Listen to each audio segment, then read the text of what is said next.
सभी बच्चों को नमस्कार। सभी बच्चे ध्यान देंगे।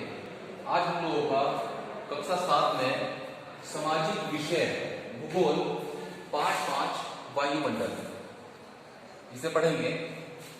वायुमंडल क्या है?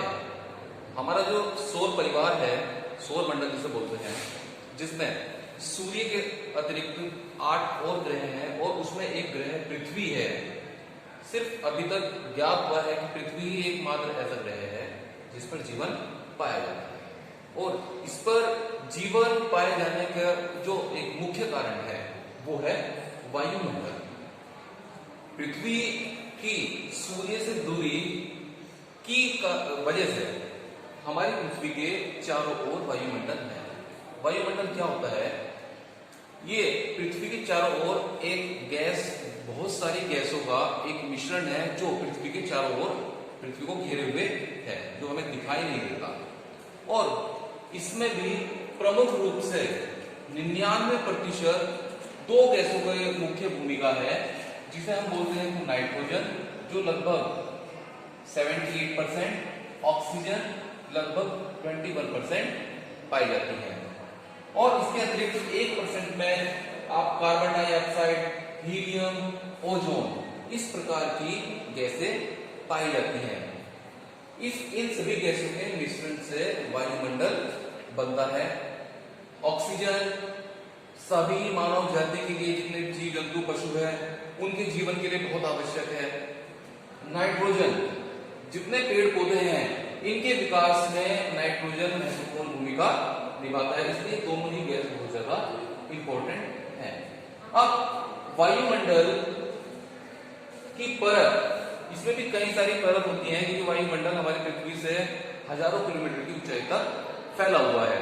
इसमें भी जो हमारी पृथ्वी के सबसे नजदीक की जो परत है उसे बोलते हैं क्षोभ मंडल, जो लगभग हमारी पृथ्वी के धरातल से 10 किलोमीटर की ऊंचाई तक पाई जाती है।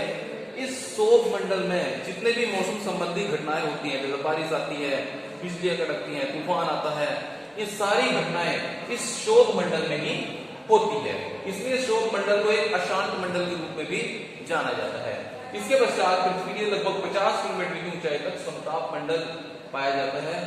इस समताप मंडल की जो सबसे महत्वपूर्ण भूमिका ये है कि यहाँ पे बिल्कुल शांति पाई जाती है, किसी प्रकार की कोई हलचल यहाँ पे नहीं होती, ना कोई आंधी तूफान आता है।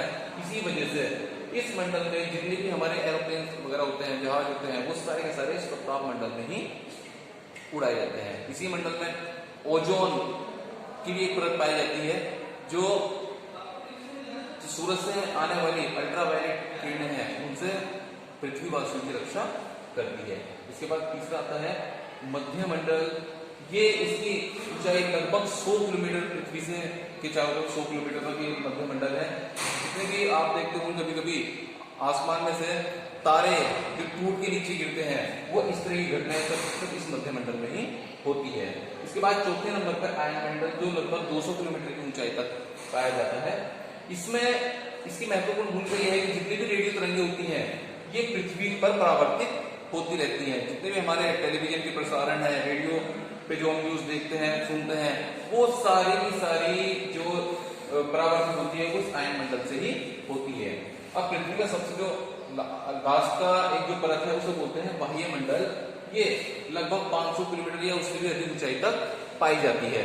इसमें इसकी महत्वपूर्ण भूमिका क्या होती है? जितने भी हमारे सैटेलाइट लॉन्च किए जाते हैं, वो हमारे पृथ्वी से लगभग 36,000 किलोमीटर की हाइट पर लॉन्च किए जाते हैं, वो इस वायुमंडल में ही पाए जाते हैं। इस प्रकार से एक इस पूरे चैप्टर का एक छोटा सा आप लोगों के सामने डिस्क्रिप्शन दिया गया है। इससे संबंधित जो आपके क्वेश्चन है वो आपको नेक्स्ट वीडियो में भेज दिए जाएंगे।